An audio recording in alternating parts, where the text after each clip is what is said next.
Marriage is a serious commitment where two people come together, promising to love each other and be faithful forever. But sometimes things don't go as planned.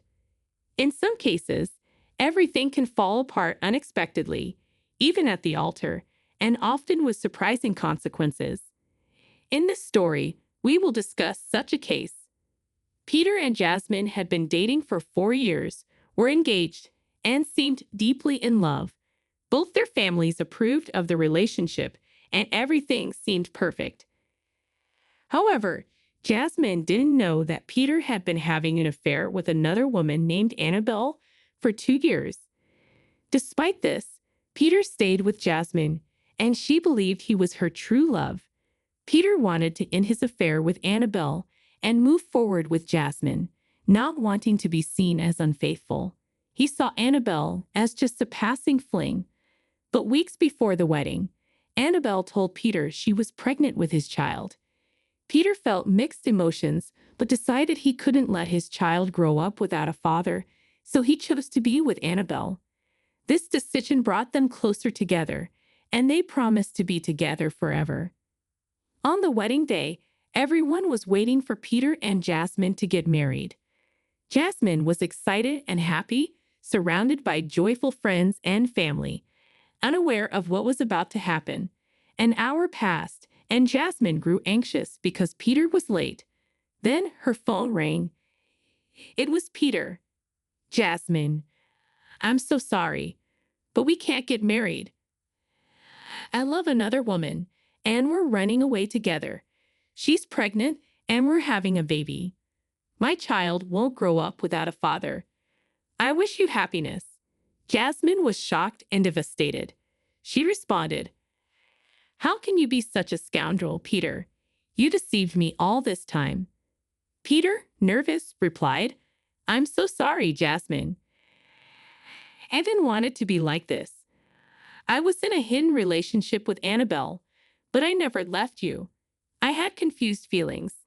Now I know I love Annabelle and will live with her and my child. Forgive me. I wish you happiness and hope you find a man who truly loves you. It wouldn't be fair to keep deceiving you and myself. I'm sorry." Through her tears, Jasmine said, "I did everything for you, and this is how you repay me?" "I'll just tell you one thing," Jasmine said with a trembling voice. "In this life, everything comes back around. One day, life will make you pay for what you did to me. This isn't a curse, it's fate." With that, she hung up on Peter. Feeling heartbroken and disappointed, she turned to the guests and announced, "Everyone, I'm deeply sorry to say there will be no wedding. The groom broke up with me over the phone and ran off with his pregnant lover. Peter is a disgraceful, shameless man who deceived me and made me look like a fool. I'm sorry, but you're free to go. If you want to take your gifts back, that's fine." Everyone looked at Jasmine with pity as she stood there, devastated. Peter's family apologized, saying they never raised him to behave this way and never intended for Jasmine to suffer. Jasmine saw that Peter's family wasn't to blame and said goodbye to them. Still wearing her wedding dress, she left the venue supported by her own family. Jasmine went through a very tough time, but her parents and siblings supported her, as did her friends. Meanwhile, Peter and Annabelle boarded a plane at an airport across town, moving to another state to avoid the disapproving looks they would face. They started a new life together as a family. Jasmine, on the other hand, cried and felt utterly devastated by the wedding that never happened. She became increasingly depressed and sad. However, 3 years later, after several psychiatric treatments, and with the help of her family and friends, Jasmine bounced back. She started running, going to the gym, studying, and working at a company. One day at her new job, she met a man named Nick. He was young, elegant, handsome, and from a wealthy family that owned the company. Despite his wealth and high social position, he was humble and honorable. Jasmine worked as Nick's secretary, and he treated her very well. He never used his power to humiliate or abuse his employees. always treating everyone with equality and justice. Jasmine was proud of her middle-class background and didn't hide it. Over time, Nick developed feelings for her. One day, summoning all his courage, Nick asked her, "Hello, Jasmine. Would you like to go out with me? Maybe hang out one of these days?" Jasmine was moved and honored by his request. Out of respect for her boss, she accepted, although she wasn't looking for a relationship due to the lingering effects of being abandoned at the altar and her lost trust in men. She preferred living a single life. Nick noticed her indifference and tried not to pressure her, respecting her feelings. However, her indifference only fueled his determination. He wouldn't give up on her, and their friendship grew. Nick became more in love and determined to win Jasmine's heart. So, he organized a dinner at his house and invited her. At the dinner, Nick confessed his feelings, saying, "Jasmine, I've been in love with you since the first time I saw you. I can't get you out of my head. Will you be my girlfriend?" Jasmine was touched and deeply moved by Nick's request, but hesitated, trembling and surprised. "I'm very honored, Nick, but you come from a high position, and I'm from a simple, humble family. I have no titles and wasn't born with a silver spoon like you. Are you sure about this?" With a smile on his face, Nick replied, "Jasmine, my parents were middle class like you, and they fought hard to get where they are. They taught me many principles. Thanks to them, I am the incredible person I am today, and I owe them for the good upbringing they provided. I love you and I want to make you happy." Jasmine, who had been nurturing feelings for Nick for some time, decided to give herself a chance and accepted Nick's proposal. Nick and his family seemed to like Jasmine, and she got along very well with Nick's siblings and parents. Meanwhile, Peter was living his fairy tale with Annabelle and their child in another state, missing his family but also fearing their reaction if he returned to his home state. 2 years passed, and one day at Nick's house, in front of his parents and siblings, Nick knelt before Jasmine, showed her a wedding ring, and said, "Jasmine, will you marry me? Be my wife and the lady of my life." Upon seeing the wedding ring, Jasmine felt a mix of sadness and joy. Sensing her emotions, Nick asked, "What's wrong, my love? Did I make a mistake? Tell me what's wrong, and I'll fix it right away." Jasmine, moved, said, "No, Nick, you didn't do anything wrong." But seeing this ring brought back memories. Nick's mother asked, "What happened, my dear? Explain it to us. Whatever it is, we will help." Nick added, "Tell us, my love. We're here to listen. Whatever it is, we'll understand." So Jasmine told her entire story about her wedding, where she was abandoned at the altar by her unfaithful fiancé, who ran away with his pregnant mistress, and all the suffering she went through. Nick and his family were moved by Jasmine's story and felt very sorry for her. Nick then opened up to Jasmine and said, "My love, I know how you feel. I've been through that too, and I know what it's like." Surprised, Jasmine said, "What do you mean, Nick? Someone in your position and with your status, who has everything, couldn't possibly go through that. My God, the world is so small." Nick emotionally replied, "I was about to get married 3 years before I met you. My future wife left me at the altar and ran away with an ex-boyfriend. Everything you suffered, I also suffered. I had depression, cried a lot, and even lost the meaning of my own life. But thanks to my family, I recovered, and now I'm here. I know how you feel because I felt it too." Jasmine held Nick's hand and, in front of his family, confident that she had found true love, accepted his proposal. After 6 months of preparation for the big occasion, Nick was at the altar waiting for his beloved.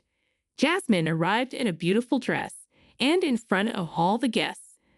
They got married, and their families were emotional. 3 months later, Jasmine was pregnant, which left Nick overjoyed. The happiness of motherhood and fatherhood made the couple very happy. Meanwhile, Peter and Annabelle were living their fairy tale, but they were about to be surprised. One day, Annabelle and Peter were at their home when someone knocked on the door.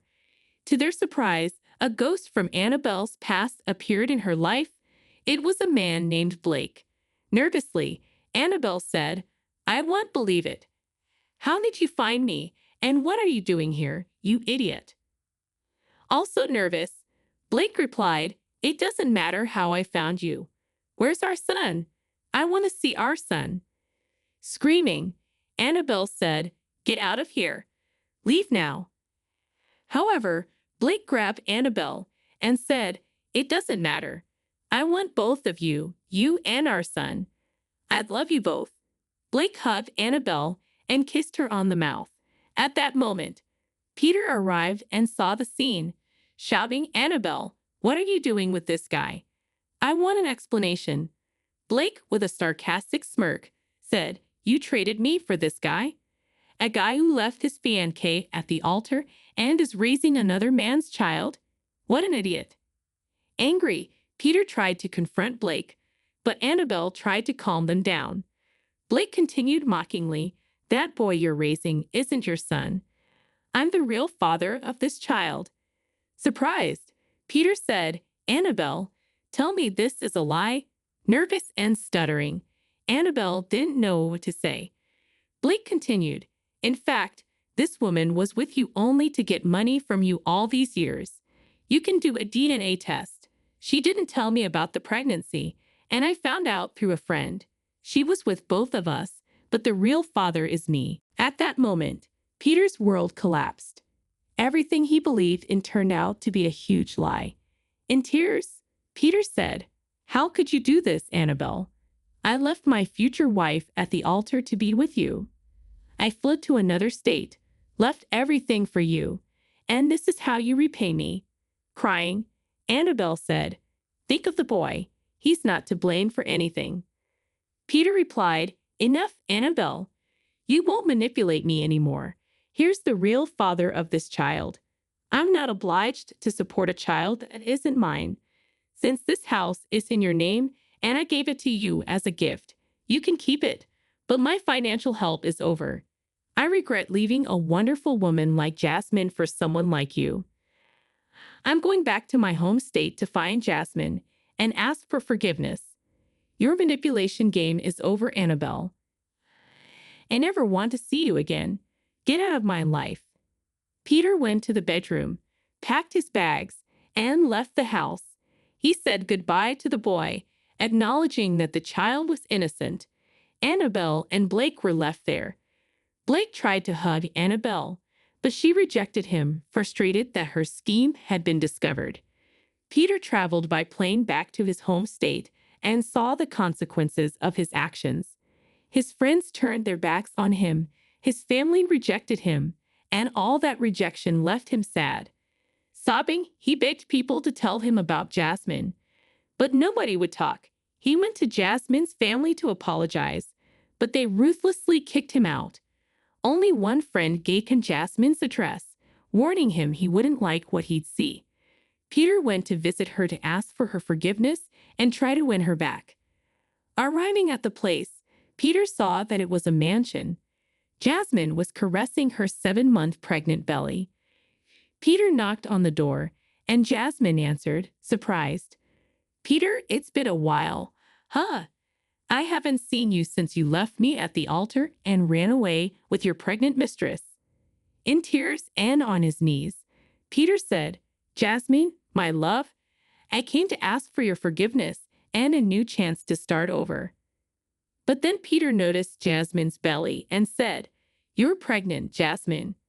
Gently and kindly, Jasmine replied, "Yes, I'm 7 months pregnant. I'm going to be a mother." Seeing this scene, Peter felt sad and completely devastated. Jasmine asked, "And your child with your mistress, Annabelle? Aren't you the father?" Crying, Peter said, "That child wasn't mine. Annabelle deceived me. I wasn't the father. It was all a scheme planned by that wretched woman." Jasmine looked at Peter with compassion and said, "I'm sorry, Peter. I'm married now and very happy. I met an amazing man who truly loves me, and as you can see, I'm going to be a mother. Humbly, on his knees and crying, Peter begged, Jasmine, forgive me. Come back to me. We love each other. Annabelle deceived me. That child wasn't mine. I promise everything will be different, and I will never cheat on you or deceive you again. Now I know what you felt after discovering Annabelle's betrayal. Leave this guy, and if necessary, I'll even raise this child growing inside you as if it were my own. I'm willing to do anything to get back with you. I still love you. I know you're the woman of my life. I've never stopped thinking about you. Jasmine replied kindly, Peter, I forgave you a long time ago, but I don't love you anymore. You caused me so much pain and suffering. Now I'm truly happy. I'm sorry. I wish you find new love and that everything works out in your life. Please don't come back here. My husband might not like my ex-spy bothering us at our doorstep. Goodbye, Peter. I wish you all the best, and may God help you. Jasmine slowly closed the door and went inside her house. At Jasmine's doorstep, Peter cried inconsolably, utterly sad and devastated. He remembered Jasmine's words on the day he left with Annabelle, feeling immense remorse, realizing that life had indeed charged him for what he had done to Jasmine. After completing her pregnancy, Jasmine gave birth to a boy, which made Nick and Jasmine very happy. Everyone in their life shared in their joy. Meanwhile, Peter faced the consequences of his choices. No woman wanted to be involved with him, his family wanted nothing to do with him, and his friends cut ties. Peter found himself abandoned and alone. He moved to another city, keeping as a memento a photo of Jasmine and him from their engagement days, missing her every day. Asterisk, asterisk, moral of the story. Asterisk, asterisk. Never trade true love for someone who might betray and deceive you. The person who truly loves you may no longer be yours, leaving only remorse and sadness behind. When they say love endures all things, it refers to enduring difficulties, suffering, and trials, not betrayal and infidelity. I hope you enjoyed this story, my friends. Watch other stories on our channel, appearing on your screen. Don't forget to subscribe and leave a like. Until the next video.